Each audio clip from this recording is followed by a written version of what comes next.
VT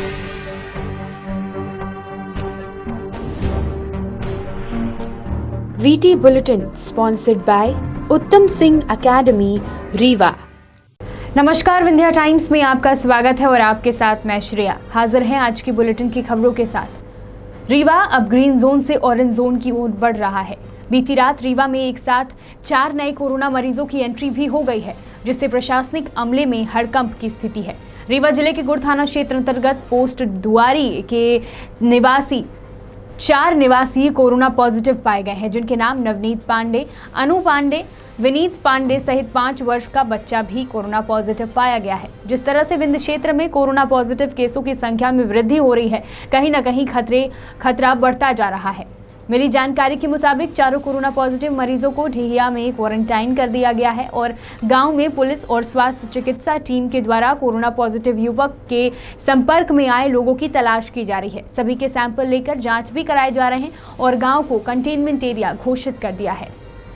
corona virus एक वैश्विक महामारी के रूप में पूरे विश्व को अपनी चपेट में लेता जा रहा है। कोरोना पॉजिटिव लगातार बढ़ रहे हैं और वायरस के इलाज कर रहे डॉक्टर्स की सुरक्षा भी उतनी ही जरूरी है जितनी मरीज की। आज प्रदेश के पूर्व मंत्री एवं रीवा विधायक के साथ जेपी ग्रुप के मेंबर आज संजय गांधी अस्पताल में चिकित्सक एवं मेडिकल स्टाफ जो कि कोरोना मरीजों के सीधे संपर्क में आते हैं और उनका जीवन खतरे में रहता है, उनकी सुरक्षा के लिए लाखों रुपए के 1000 पीपीई किट दिए गए। बता दें कि पीपीई किट का वितरण रीवा विधायक स्थानीय लोकप्रिय नेता राजेंद्र शुक्ला जी के द्वारा आज शाम संजय गांधी हॉस्पिटल में किया गया। इस दौरान मनोज गौड़ एग्जीक्यूटिव चेयरमैन और Amit Sharma executive JP group के उपस्थिति में किया गया। अन्य राज्यों में फंसे श्रमिकों को अपने जिले लाने की कवायद लगातार जारी है। आज रीवा में श्रमिक स्पेशल ट्रेन से इंदौर और सूरत से श्रमिक रीवा रेलवे स्टेशन पहुंचे, जहां से उन्हें स्क्रीनिंग के बाद घर के लिए रवाना किया गया। लॉकडाउन में इंदौर के विभिन्न जिलों में फंसे करीब 1500 से अधिक यात्रियों को लेकर विशेष ट्रेन आज रीवा पहुंची, जिसमें सवार यात्रियों की जांच कराई गई और उनको भोजन व पानी के पैकेट वितरित किए गए। गुजरात के वासी रेलवे स्टेशन से रवाना रीवा संभाग सहित दूसरे जिलों के लोग पहुंचे, तो वहीं लॉकडाउन के दौरान गुजरात के विभिन्न जिलों में फंसे करीब 1100 से अधिक यात्रियों को लेकर विशेष ट्रेन आज रीवा पहुंची, जिसमें सवार यात्रियों की भी जांच कराई गई और उनको भोजन व पानी के पैकेट वितरित किए गए। इन सभी की डॉक्टर्स की टीम के द्वारा रेलवे स्टेशन के अंदर ही स्क्रीनिंग कराई गई। जांच के बाद इनको भी बसों के माध्यम से तहसील मुख्यालयों के लिए रवाना किया गया। तहसीलों में इनके दोबारा स्क्रीनिंग कराई जाएगी और इन्हें होम क्वारंटाइन किया जाएगा। कितनी ट्रेनें आने वाली हैं और कहाँ से ट्रेनें आएंगी, तो अभी तक कितनी ट्रेनें आ चुकी हैं? आज कुल मिलाकर 5 ट्रेनें रीवा आने वाली हैं, जिसमें से एक ट्रेन इंदौर से चल के रीवा आ चुकी है, जिसमें करीब 1300 लोग थे और उनमें से 1123 लोग रीवा के थे, जिनको उनके घर पहुँचाया जा चुका है। अभी जो ट्रेन आई है ये वापस से आई है, इसमें रीवा के 1200 लोग हैं और अन्य चीज़ों के लोगों को ही काटते हुए आई है रास्ते में। इसके अलावा आज 3 ट्रेन और आनी है, एक नासिक से आनी है, एक पुणे से आनी है और एक पनवेल से आनी है। इनके लिए क्या इंतजाम किए गए हैं खाना वगैरह के लिए और आने जाने के लिए? इनके आने जाने के लिए हमने बसेस का अरेंजमेंट किया है। इनको पहले तहसीलवार अलग करके उनकी तहसीलों में नोटिंग के बाद भिजवाया जाएगा, जो दूसरे ज़िलों के हैं उनको दूसरे ज़िले भिजवाया जाएगा। इसके अलावा इनके भोजन के लिए और पानी के लिए व्यवस्था है। मैडम आज कहाँ से ट्रेन आई है, कितने लोग? अभी जो ट्रेन आई है वो इंदौर से आई है और इसमें लगभग 1500 लोग हैं, जिसमें से 200 लोग सतना के हैं और कुछ अन्य डिस्ट्रिक्ट के हैं, बाकी सारे लोग रीवा के हैं। क्या व्यवस्था की गई है? यहाँ पर प्रशासन की तरफ से इनके भोजन की व्यवस्था की गई है। मेडिकल चेकअप के उपरांत इनका भोजन की व्यवस्था, पानी की व्यवस्था कराने के बाद इनको बसेस के माध्यम से इनके घरों तक पहुँचाया जाएगा। अभी और इसके बाद अभी 4 ट्रेन और आनी है, जिसमें नासिक से, पुणे से, वापी से ट्रेन आने वाली है और एक पनवेल से भी आने वाली है। कहाँ के लोग? उसमें ऑल ओवर एमपी के अलग अलग जिलों के लोग रहते हैं, तो उनको भी हम मेडिकल परीक्षण के उपरांत उनके जिले भेजते हैं। सतना में एक और कोरोना संक्रमित मिलने के बाद सूबे में हड़कंप मच गया, क्योंकि यहां लगातार कोरोना संक्रमितों के मिलने का सिलसिला जारी है। आज मिले इस संक्रमित के साथ अब सतना में संक्रमितों का आंकड़ा बढ़कर 8 हो गया है। प्रशासन अब रिपोर्ट मिलने के बाद संक्रमित से जुड़े अन्य कॉन्टैक्ट तलाशने में जुट गया है। ग्रीन जोन में शामिल रहे सतना के लिए अब ग्रीन जोन में बने रहना मुश्किल होता जा रहा है। वजह है यहाँ पर बढ़ रहे लगातार कोरोना संक्रमितों की संख्या। गुरुवार को आई रीवा से रिपोर्ट में एक और कोरोना वायरस मरीज मिला है, जिसके बाद अब यहाँ कोरोना पॉजिटिव मरीजों की संख्या बढ़कर 8 हो गई है। आज कोरोना वायरस संक्रमित मिली महिला रामनगर इलाके की है, जो सूरत से सतना लौटी थी। प्रशासन ने इस महिला को रामनगर के बालिका छात्रावास में क्वारंटाइन कर दिया गया था।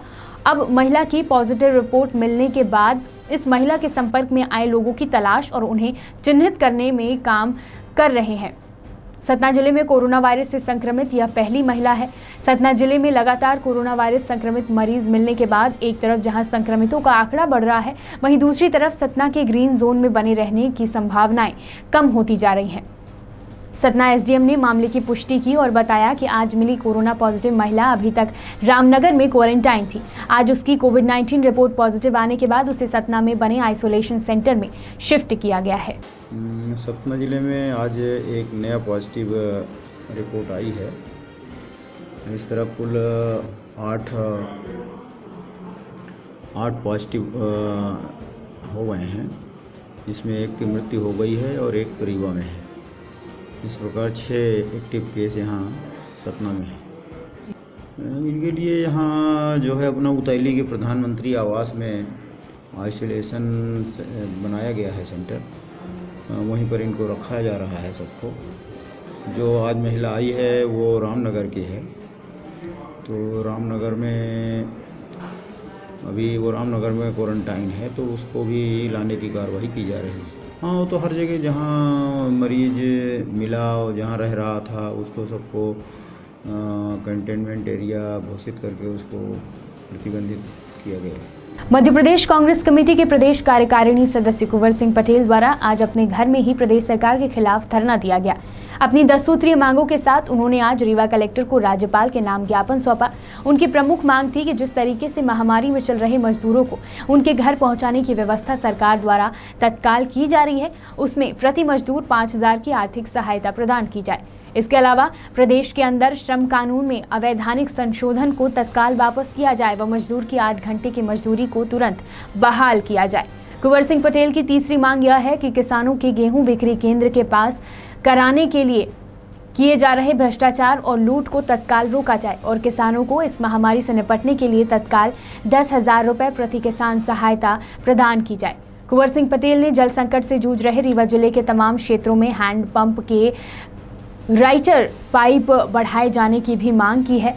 अपनी 10 सूत्रीय मांगों के साथ आज मध्य प्रदेश कांग्रेस कमेटी के प्रदेश कार्यकारिणी सदस्य अपने घर में ही धरने पर बैठे। उनके साथ कांग्रेस के 2 अन्य पदाधिकारी भी मौजूद थे, जिन्होंने सोशल डिस्टेंस का पालन करते हुए धरना दिया। देखिए, जिस प्रकार से मध्य प्रदेश, भारत और पूरे विश्व में कोरोना महामारी फैली हुई है और कोरोना महामारी से बचाव करने के बजाय भारतीय जनता पार्टी के लोगों की जान से खेल रहे हैं। पूरे मध्य प्रदेश के अंदर हजारों की संख्या में मजदूरों ने अपनी जान गंवा दी इनकी लापरवाही से। पैदल चल रहे हैं, कोई बैलगाड़ी में जानवर बैल बन रहा है, कोई रिक्शे से जा रहा, कोई ऑटो से जा रहा, कहीं एक्सीडेंट हो रहा है। एक भी मजदूर सही सलामत अपने घर नहीं जा रहे हैं। हम लोग यहाँ पर बैठे हैं मजदूरों की मांग के लिए। एक कोरोना महामारी फैली हुई है, दूसरा भारतीय जनता पार्टी ने अभी श्रम कानून में ज़बरदस्त सुधार कर दिया। 8 घंटे की बजाय 12 घंटे काम करेंगे श्रमिक बंधु। हम लोग चाहते हैं कि पुनः 8 घंटे काम करें और श्रमिकों के साथ न्याय हो। पानी की घोर समस्या है रीवा जिले के अंदर, इसलिए वहाँ पर पानी के पंपों के राइजर पाइप लगाए जाएं। कमलनाथ जी की सरकार 100 यूनिट 100 रुपया बिजली का बिल दे रही थी, लेकिन जैसे ही मामा जी की सरकार आई, शिवराज सिंह जी की, बिल सैकड़ों से हजारों में और हजारों से लाखों में पहुंच रहे हैं। हम चाहते हैं कि जिस तरह से कमलनाथ जी की सरकार में बिजली का बिल 100 रुपया 100 यूनिट आता था उसी प्रकार रहे और लोगों को जो राहत मिलती थी वो मिलती रहे। हम ये भी मांग करते हैं शिवराज सिंह सरकार से कि 2 लाख तक का कर्जा जो कमलनाथ जी की सरकार ने तय किया था वो 2 लाख तक का कर्जा किसान का माफ़ किया जाए। इन 10 मांगों को लेकर हम कलेक्टर महोदय को ज्ञापन देंगे और गवर्नर महोदय से मांग करते हैं कि शिवराज सिंह सरकार को आदेश करे कि तत्काल हमारी मांगों का निराकरण। रीवा के मुख्य बाजार पर स्थित गुप्ता पेट्रोल पंप में डीजल लेने को लेकर तकरीबन 3 घंटे तक बसों की लंबी कतार लगी रही और पेट्रोल पंप संचालक बसों में डीजल डालने को तैयार नहीं हुए, जिसके कारण बसों में बैठे प्रवासी मजदूरों को काफी दिक्कतों का सामना करना पड़ा। दरअसल प्रशासन और पेट्रोल पंप संचालक के बीच लेन देन को लेकर मजदूरों को काफी परेशान होना पड़ा। लॉकडाउन के दौरान देश के अलग अलग कोनों से अपने घर लौट रहे प्रवासी मजदूरों को जहां लगातार दिक्कतों का सामना करना पड़ रहा है, वहीं अब प्रशासन की लापरवाही बरतते हुए देखा जा रहा है। रीवा के एक पेट्रोल पंप में प्रशासन की ऐसी ही लापरवाही देखने को मिली, जहां मजदूरों को खासा दिक्कतों का सामना करना पड़ा और 3 घंटे तक लगातार मजदूर परेशान रहे। दरअसल रेड क्रॉस के द्वारा प्रवासी मजदूरों को ले जाने वाली बसों के लिए शहर का मुख्य गुप्ता पेट्रोल पंप चिन्हित किया गया है, परंतु प्रशासन और पेट्रोल पंप संचालक के बीच लेन देन को लेकर बात अटक गई और अब प्रशासन ने खुद ही पेट्रोल पंप संचालक के द्वारा बसों में डीजल देने के लिए मना कर दिया गया, जिसके बाद मजदूर परेशान होते रहे। पेट्रोल पंप संचालक का कहना है कि आपसी लेन देन को लेकर रेड क्रॉस ने ही उन्हें डीजल देने से मना किया था, जिसके कारण उन्होंने 3 घंटे तक बसों को कतार में खड़े रखा और बाद में जब मीडिया का हस्तक्षेप हुआ तो रेड क्रॉस ने स्वयं पेट्रोल पंप संचालक को बसों में डीजल देने की बात कही। हालांकि मामले को लेकर अब भी प्रशासनिक अमला कुछ भी कहने से बचता नजर आ रहा है और लेन देन के बात को जुठलाने का प्रयास किया जा रहा है। बताया जा रहा है कि पेट्रोल पंप संचालक और प्रशासन के बीच 40 लाख का लेन देन अभी यहाँ पे 40 लाख रुपए ताबन उधार करके रखे हैं इनका। पेट्रोल पंप के मालिक बोल रहे हैं कि मैं डीजल नहीं दूंगा और यहाँ तब आदमी मर रही भूखों प्यास होते। आज 10 दिन 15 दिन से आदमी किसी तरह यहाँ आया है, इसके बाद अपने घर नहीं पहुँच रहा है आदमी। हम लोग अहमदाबाद पे आए हैं, जब जाना है। ये गुप्ता पेट्रोलियम रीवा। डीजल यहाँ बोल रहे हैं पैसा उधार है पहले से 40 लाख रुपए। समझता है कौन चीज का है, हाँ देखा आप अपना पक्ष बता दीजिए ना कि क्या भाई हमको आदेश मिला डीजल नहीं देना, पेमेंट नहीं कर पा रहे हैं। रेड क्रॉस वालों को फोन आया तो हमने बंद करा दिया, फोन किया चालू कर दिया। हम तो भाई व्यापारी आदमी हैं, हमको डीजल के लिए बोले बंद कर दिए, चालू करने के लिए बोले चालू कर दिए। किसने बोला कि बंद करिए? उनका कुछ प्रशासनिक कुछ था, अपना आपस का कुछ था तालमेल, मतलब कुछ कम्युनिकेशन गैप था, उसके चलते उन्होंने बोला बंद कर दीजिए। तो 1 घंटे बाद बोला चालू कर दीजिए। हो गया। बस संचालकों ने ऐसा कहा। तो बस संचालक कहाँ थे बीच में? किसने कहा से बंद करने के लिए? अरे छोड़िए उन चीज़ों से कोई मतलब नहीं है, आप अपना काम कीजिए। पब्लिक को डीजल मिल रहा है, पब्लिक जा रही है। अभी 2 घंटे उनको इंतजार करना पड़ा लाइन से। प्रशासन से बात कीजिए, हमसे क्या बात कर रहे हैं आप? आप मालिक हो, आप पेट्रोल पंप के मालिक हो, पब्लिक बोल रही है। क्रॉस से डीजल लेती है, उसके बाद आगे जाती है। वहाँ पर लिस्टिंग हो रही थी, इसके कारण थोड़ा डिले हो गया है, बट उसको ठीक कर दिया गया है। सभी बसेस रवाना हो गई। तालमेल की कमी नजर आ रही है कहीं ना कहीं। 3 घंटे नहीं, एक्चुअली हमारे यहाँ आज पहली बार रीवा के 1300 लोग आए हैं। उनकी लिस्टिंग करने के बाद उनको बसेस में बिठाया जाता है। जब वो लिस्ट जाती है तो रेड क्रॉस वाले इसको डीजल देते हैं। चूँकि अपने बहुत ज़्यादा क्राउड था, अपने आज 1300 लोग आए हैं। अभी तक अपने यहाँ कभी 500-600 लोग आते थे, आज 1200 लोग आए हैं, 1300 लोग आए हैं। तो उनकी लिस्टिंग करने में जो टाइम लगा है, इसी कारण बसेस लाइन अप थी। डीजल को लेकर प्रशासन का लेन देन कुछ वहाँ नहीं, लेन देन का कोई इशू नहीं है। सारा पेमेंट जो होता है वो प्रशासन का टाइमली हो रहा है, कोई दिक्कत नहीं। सतना के माधवगढ़ स्थित सतना नदी के पुल पर एक भीषण सड़क हादसा हुआ, जिसमें ट्रक ने एक ऑटो और बाइक को ठोकर मार दी, जिससे ऑटो सवार 3 लोग गंभीर रूप से घायल हो गए। वहीं बाइक सवार की पुल के नीचे गिरने से मौत हो गई। बाइक सवार युवक आत्मानंद त्रिपाठी की मौके पर ही मौत हो गई। आपको बता दें कि तकरीबन 30 फीट ऊंचे पुल से ट्रक की ठोकर लगने से बाइक सूखी नदी में आ गिरी, जिससे आत्मानंद की मौत हुई। मौके पर पुलिस पहुंची, जहां ट्रक और चालक को हिरासत में लिया। गंभीर घायलों को जिला अस्पताल भेजा गया। साथ ही युवक की मौत पर मर्ग कायम कर पूरे मामले की जांच कर रही है। लॉकडाउन में रेत माफिया के प्रशासन की आंखों से बचते हुए अपने काम को अंजाम देते दिख रहे हैं। जीवनदायिनी सोन नदी से रेत माफिया रोज कई गाड़ियां रेत की चोरी कर रहे हैं, जिसकी शिकायत मिलने पर प्रशासन ने आज 76 घन मीटर रेत जब्त की है। शहडोल जिले के थाना बुढ़ार के ग्राम जरवाही में रेत माफिया भारी मात्रा में सक्रिय है। ये रेत माफिया जीवनदायिनी सोन नदी का पूरा तरह से अस्तित्व मिटाने में लगे हुए हैं। जरवाही के ही कुछ रेत माफिया लॉकडाउन में भारी मात्रा में रेत निकालकर जगह जगह रख रेत को बेच रहे हैं। लगातार प्रशासन को इस अवैध रेत की जानकारी मिल रही थी, जिसपे कल दिनांक को संयुक्त रूप से प्रशासन ने कार्रवाई की। जिले के कलेक्टर डॉक्टर सत्येंद्र सिंह व पुलिस अधीक्षक के निर्देश पर खनिज विभाग का पुलिस विभाग ने जरवाही के बटली घाट से 76 घन मीटर रेत को जब्त किया। पकड़ी गई रेत की कीमत लाखों में बताई गई है। रेत माफिया लगातार रेत की चोरी कर रहे हैं। प्रशासन कब इन रेत माफियाओं के ऊपर बड़ी कार्रवाई करेगा, यह तो जिला प्रशासन ही जाने। इस कार्रवाई में खनिज अधिकारी फरहत जहां, इंस्पेक्टर सुरेश कुमार कुलस्ते, खनिज इंस्पेक्टर प्रभात पट्टा, वहीं थाना बुढ़ार से सब इंस्पेक्टर विजय पाटले, प्रधान आरक्षक रामेश्वर पांडे, राम नरेश यादव व प्रभात सिंह शामिल थे। कोरोना वायरस महामारी से जूझ रहा है। इस समय देश और मध्य प्रदेश में फंसे सभी मजदूरों को लाने के लिए सरकार के द्वारा ट्रेनों और बसों के माध्यम से लोगों को उनके गृह निवास पहुंचाने के लिए लगातार व्यवस्था की जा रही है कि मजदूर और विद्यार्थी अपने घर तक पहुंच सके। मजदूरों के द्वारा बताया गया कि हमारा स्वास्थ्य चेकअप रास्ते में ही हो चुका है और हमारे खाने की व्यवस्था सरकार के द्वारा की गई थी। कहीं भी गाड़ी रुकती थी तो हमें भोजन और पानी मिलता था। उमरिया जिले के नौरोजाबाद में लगभग 40 मजदूर पहुंचे हुए हैं। यह मजदूर राजस्थान और महाराष्ट्र से आए हैं। जब यह मजदूर नौरोजाबाद पहुंचे तो सरकारी हॉस्पिटल में उनका स्वास्थ्य चेकअप किया गया और नगर परिषद के कर्मचारियों के द्वारा उनका नाम और पता रजिस्टर कर लिया गया और इन सभी मजदूरों को हिदायत दी गई कि आप सभी लोग 14 दिन के लिए अपने घर वालों से दूरियां बना के रखें और अलग कमरे में रहकर खाना पीना करें।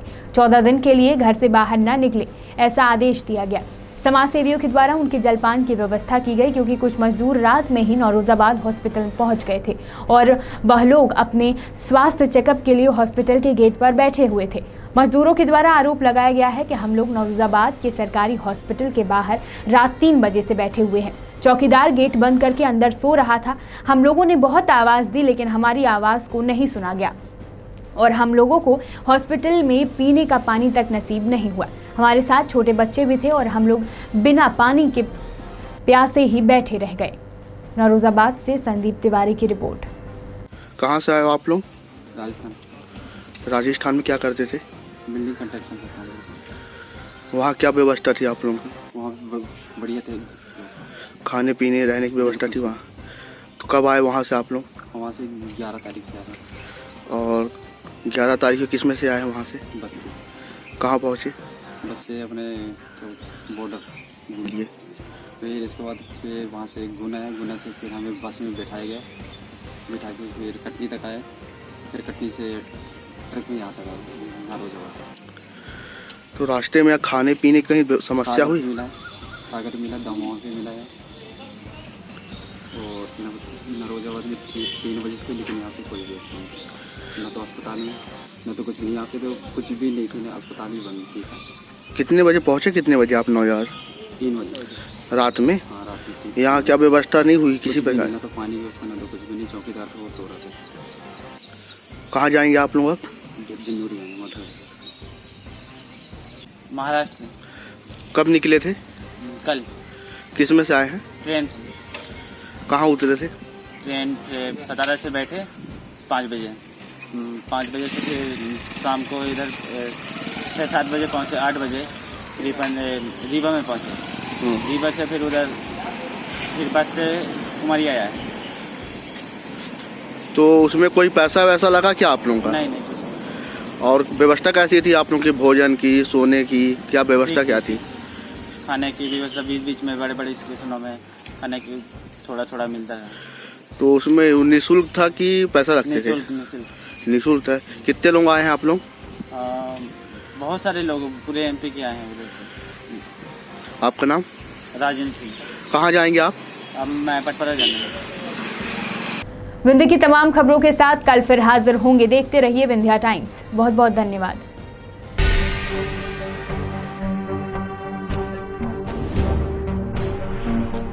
VT Bulletin sponsored by Uttam Singh Academy, Rewa.